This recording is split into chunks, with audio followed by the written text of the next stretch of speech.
Salut les amis, After Zapping, match numéro 538. Aujourd'hui, on démarre avec l'anniversaire d'une légende, d'un mythe, Diego Maradona, qui fête ses 59 ans. Aujourd'hui, l'Argentin vainqueur notamment d'une Coupe du Monde avec sa sélection. Il a marqué l'histoire du football par ses nombreux buts, ses nombreux gestes techniques sur le terrain.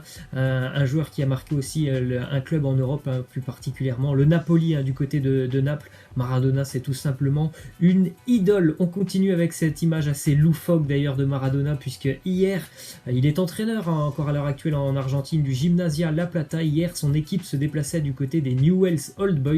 Les Newell's, c'est une équipe où il a joué quand même 2 ans dans sa carrière, entre 93 et 95. Et à l'occasion de son anniversaire, les Newell's lui ont donné tout simplement hier un trône pour pouvoir regarder le match, ou en tout cas coacher son équipe. Assez incroyable, vous voyez cette image de Maradona sur son trône qui est en train de coacher son équipe. D'ailleurs, pour la petite anecdote, son équipe s'est imposée 4-0 à l'extérieur, alors que c'est l'une des pires équipes pour le moment dans la Super League argentine. On continue avec une petite date aussi. Il y a 4 ans, jour pour jour, Jürgen Klopp remportait son tout premier match à la tête des Reds de Liverpool. Et en 4 ans, il a fait quand même un travail exceptionnel avec ses 2 présences, notamment en finale de Ligue des Champions. Je pense que voilà, la plus grosse récompense maintenant pour les Reds, la plus grosse attente, c'est d'aller chercher ce titre de Premier League. Ça sera peut-être pour cette année. On continue avec le calendrier de la journée de Coupe de la Ligue. Je vous l'avais déjà présenté hier, je vous le remontre aujourd'hui. On rappelle avec Monaco, Marseille notamment, Reims-Bourg-en-Bresse, Montpellier-Nancy, Niort, Toulouse, Le Mans-Nice. Ça sera le match avancé à 18h45. On continue avec les 2 résultats. Hier en Coupe de la Ligue, les Crocos-Nîmois recevaient le Racing Club de Lens. Nîmes s'impose tranquillement 3-0 dans ce match grâce à Tchèque, Corisséné, Théo Saint-Plus et Stoyanovski en toute fin de match. Les Nîmois qui avaient fait plutôt tourner l'effectif sur ce match. Pourtant, aucun problème pour les Crocos qui s'imposent tranquillement face à une pâle équipe lensoise. Ensuite, l'autre match, c'était dans la soirée, un duel entre 2 équipes de Ligue 1. Bordeaux recevait Dijon, victoire pour les Girondins 2-0 grâce à Josh Maja et Nicolas Depréville en toute fin de match. C'est une compétition à la Coupe de la Ligue qu'il ne faut pas négliger, surtout pour Bordeaux, parce qu'il me semble quand même que c'est le chemin le plus simple pour aller se qualifier pour une Coupe d'Europe. Ouais, il y a 4 ou 5 matchs, si tu les gagnes, ou ne serait-ce que d'arriver en finale, ça peut te permettre de te qualifier pour la Coupe d'Europe. Donc forcément, voilà, c'est des matchs toujours très importants. À noter la petite statistique hier, c'était Gaëtan Poussin, le gardien du côté des Girondins de Bordeaux. Il est devenu d'ailleurs le premier gardien de l'histoire des Girondins de Bordeaux à n'encaisser aucun but lors de ses 4 premiers matchs, toutes compétitions confondues avec les Girondins au 21e siècle. Donc bravo à Gaëtan Poussin. On continue aussi avec des petites infos. On rappelle que c'est la dernière édition de la Coupe de la Ligue cette année. Ce qui va changer l'année prochaine, c'est que tout simplement les 5 premiers du championnat seront qualifiés pour une Coupe d'Europe. Il y aura aussi 4 ou 5 matchs en moins pour les clubs de Ligue 1, et aussi vis-à-vis du plan financier, ça sera des revenus amoindris. Le vainqueur ne touchera plus maintenant les 3 millions d'euros, et le finaliste ne touchera plus aussi ses 2,5 millions d'euros. On continue avec une déclaration d'André Villas-Boas. Il nous dit: non, je ne regrette rien, on a suffisamment parlé de ce match, c'est fini, on peut se focaliser sur autre chose maintenant, c'est la Coupe de la Ligue et la Ligue 1. Ce match fait partie d'un autre championnat, rien ne m'intéresse du côté du Paris Saint-Germain. Voilà, il a envie de tourner la page, c'est bon, Marseille a pris sa claque 4-0 contre le Paris Saint-Germain, mais il est vrai que maintenant l'OM a d'autres chats à fouetter avec des très gros matchs qui arrivent. Ensuite, déclaration de Dimitri Payet, il nous dit: bien sûr qu'on va mettre du temps à rivaliser avec le PSG, ça ne va pas arriver en 1 ou 2 ans, même si on a fait une finale de Ligue Europa. Ça va mettre du temps, comme tout, une équipe capable de rivaliser avec cette écurie, il n'y en a pas en Ligue 1. Moi je suis assez surpris de la part de l'Olympique de Marseille qui se focalise sur l'ambition de rivaliser avec le Paris Saint-Germain, parce que ça va prendre très très longtemps de rivaliser avec le Paris Saint-Germain, et à mon avis c'est même quasiment impossible s'il n'y a pas un gros investisseur qui arrive du côté de Marseille. Je pense que pour l'OM il faudrait plutôt tenter de rivaliser avec des équipes qui jouent le même championnat que Marseille, c'est-à-dire Lyon ou Monaco, et depuis quelques années, Marseille ne rivalise même pas avec ces 2 équipes, donc il faudrait plutôt se focaliser sur ça avant de penser, je pense, au Paris Saint-Germain. Ensuite, la bonne nouvelle du côté du Paris Saint-Germain, Marco Verratti prolonge son contrat. Ça devrait être vraiment officiel, ce soit dans le courant de la journée ou peut-être demain.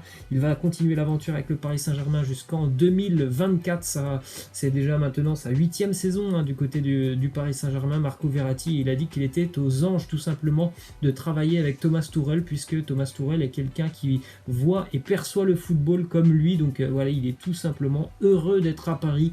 Il va continuer l'aventure et c'est une très bonne nouvelle pour le Paris Saint-Germain. On continue avec une petite info du côté du LOSC. Boubakary Soumaré, qui plaît énormément du côté de l'Angleterre et plus précisément de Manchester United. La direction mancunienne se renseigne de plus en plus sur le joueur lillois.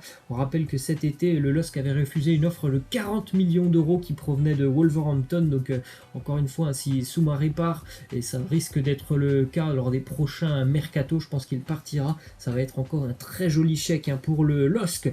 Ensuite, une déclaration de Zinedine Zidane sur Gareth Bale. Il nous dit: beaucoup de choses sont dites, mais j'ai une très bonne relation avec Gareth. Il travaille bien quand il est disponible. Il ne l'est plus parce qu'en ce moment, il est blessé à 100%. C'est un excellent joueur et ça, nous le savons tous.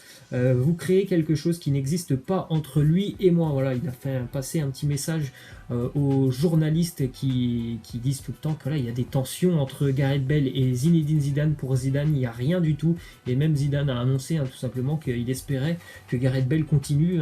Et même s'il y a pas mal de rumeurs qui envoient Gareth Bale du côté de la Chine au mois de janvier, déjà son agent a dit que c'était encore une fois totalement faux. Zidane a dit: moi j'aimerais quand même le conserver jusqu'à la fin d'année. Ensuite, double déclaration de Cristiano Ronaldo qui nous cite d'ailleurs son plus beau but. Il nous dit: mon but préféré, c'est le ciseau retourné contre la Juve avec le Real Madrid, car c'est un but que j'essayais de marquer depuis de nombreuses années. Là, c'est arrivé à un moment crucial dans un match important face à une grande équipe et un gardien exceptionnel, Buffon. On se rappelle tous de ce but magnifique, ce qui avait valu d'ailleurs à Cristiano d'être ovationné par l'Allianz Stadium, le stade de la Juventus. Un but vraiment incroyable dans un match aussi incroyable, un match à coup près, à élimination directe. Voilà, c'est l'homme de cette compétition, l'homme de la Ligue des Champions, Cristiano Ronaldo. Il nous fait une autre déclaration, il nous dit: si ça ne tenait qu'à moi, je ne jouerais que des matchs importants, ceux de l'équipe nationale et de la Ligue des Champions. C'est ce genre de rencontre qui me motive, celle avec un enjeu, une pression. C'est peut-être pour ça aussi qu'il était aussi excellent dans les matchs où il y a de l'enjeu. Cristiano Ronaldo, c'est qu'il est tout simplement surmotivé pour ce genre de rencontre. Ensuite, on a une petite info du côté de la Juve, c'est Gigi Buffon qui, on rappelle, a quand même 41 ans maintenant, mais il se verrait bien prolonger avec la Juve jusqu'en 2021, donc pourquoi pas continuer l'aventure pour Buffon avec la Juve. Ça se passe plutôt bien maintenant avec la Juve pour Buffon. Il n'est pas non plus, on va dire, trop utilisé. Ça lui permet aussi de récupérer, parce que bon, à 41 ans, il faut aussi quand même qu'il puisse récupérer. Je pense que du côté de la Juve, on l'a bien compris avec aussi la présence de Szczesny. Ensuite, une petite statistique assez intéressante sur Manchester United. Depuis l'arrivée de Solskjaer du côté de Manchester, les Mancuniens ont gagné 77% de leurs matchs de Première Ligue lorsqu'Anthony Martial est présent et titulaire. A l'inverse, lorsque l'attaquant français n'est pas titulaire, la statistique tombe à 28%. C'est une stat vraiment incroyable sur l'importance notamment qu'a Martial du côté de Manchester. On l'a vu récemment, la semaine dernière, il est revenu, à peine revenu de blessure, et il a été décisif sur les deux matchs qui ont permis à Manchester de gagner enfin à l'extérieur. Ensuite, une petite déclaration de Zidane sur un futur entraîneur du Real Madrid. Il nous a dit: Raoul est déjà un entraîneur, j'ai joué avec lui, il était un joueur important dans ce grand club et c'est certain qu'il entraînera un jour le Real Madrid. C'est une évidence pour moi aussi, je pense. Zidane a été une légende du Real Madrid, il est entraîneur du Real. Raoul a aussi été une légende du Real, et je pense qu'un jour, comme l'a dit Zidane, Raoul deviendra entraîneur des Merengues. Ensuite, image aussi intéressante, hier le Bayern Munich a eu chaud en Coupe d'Allemagne, mais le Bayern finit par s'imposer du côté de Bochum équipe de 2e division allemande. Les Bavarois étaient menés quand même 1-0 jusqu'à la 83e minute et ils vont finir par s'imposer dans les 10 dernières minutes grâce à Gnabry et Thomas Müller. Donc le Bayern est qualifié pour les 8e de finale de la Coupe d'Allemagne. On continue avec une info de l'UEFA qui a administré des sanctions envers la sélection bulgare suite aux incidents racistes survenus lors de Bulgarie-Angleterre. Il y aura un match à huis clos plus 1 avec sursis valable pendant 2 ans. Il y aura une obligation de déployer une banderole non au racisme lors des 2 prochains matchs à domicile, 85 000 € d'amende. Donc c'est très bien, mais maintenant on aimerait aussi savoir du côté de la fédération bulgare, est-ce que les personnes qui ont été vues d'ailleurs sur les images avec les maillots noirs qui faisaient des saluts nazis, est-ce que ces personnes ont été reconnues et puis surtout est-ce qu'elles ont été condamnées. On termine avec cette image assez sympa de 2 légendes, Thierry Henry qui demande le ballon à Ronaldinho, toujours avec le sourire qui le garde dans ses mains et qui ne veut pas lui donner. Voilà, c'est la fin de cet After Zapping. J'espère que ça vous aura plu, je vous laisse, je vous dis à la prochaine, ciao.